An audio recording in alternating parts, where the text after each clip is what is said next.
both of you, for talking with me. Thank you. Yeah, I saw Possessor at Sundance. Blown away by it. Loved it. I'm a big fan of spy movies, espionage movies. This one is like that, but elevated, crazy. Is that one of the things that kind of drew the both of you to it, to see this genre kind of taken to a different level? Start with you, Andrea, and then Chris. Certainly, certainly.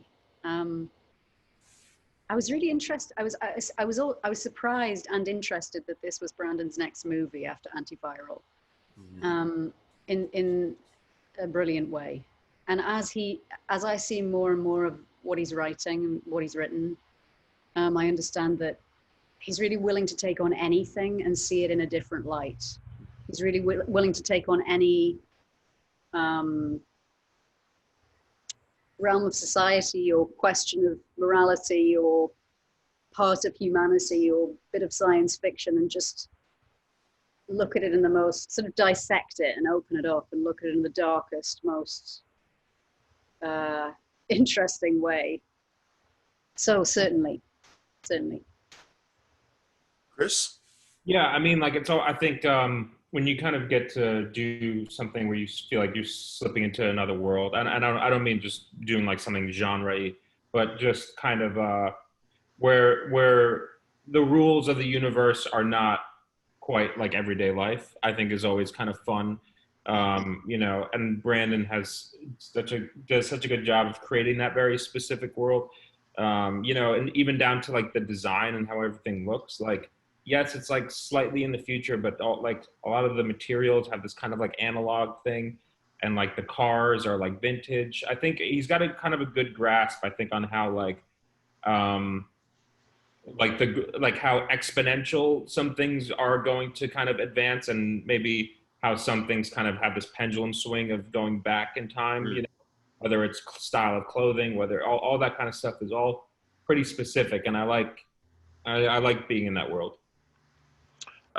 You guys play two characters who are basically sharing a mind in a sense. You know, you're sharing a body. It's a body swapping movie, but it's different than that too. You know, you guys are kind of symbiotic in a way as well.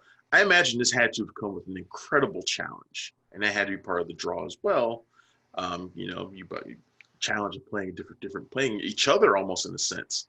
How did you guys kind of work that out along the way? How that was going to work out? This is something we're being asked a lot, understandably. I think we're still kind of fleshing out how to answer it, aren't we, Chris? It was really a long series of sort of either pointed conversations or just conversations.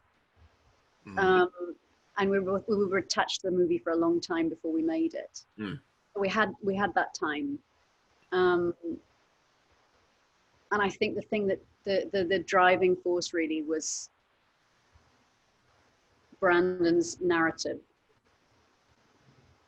And then also there's the complexity of the idea that yes, we are occupying the same body for a time, but also this body is being occupied by one of the greatest assassins in this world. And so it's almost undetectable that she's inside of this person, and she's been staking out this person for such a long time that she's fitting into their lives in a way that's sort of undetectable. I mean, it was, I think, just moment to moment, one of the most difficult parts sometimes, I don't know about you, Chris, was where are we right now and what exactly is happening? And Brandon was always there in that moment, you know, but what psychologically, who am I in this moment? Yeah. You So know? you mean like kind of like how, because both of your characters kind of take a mental downturn in a sense along the way. You mean like trying to keep track of where they are on that downward swing? Absolutely, especially, you know, as you know, the nature of filming is you get up, you do the end of the film, you do the start of the film, you have a baby, you have lunch, you know, you go back, have a miscarriage, get divorced, and then you're born. And that's Right. like, and it's like rap, you know. Yeah. It's very but Brandon has it all always, when we didn't, I think when, I don't know about you, Chris, but I feel like when we didn't understand, he was always there. Yeah. To take us to the complexity of it. Yeah, and it, and as it progresses too, like and this isn't really giving anything away, but obviously there's a power struggle for who's coming out. So kind of keeping track of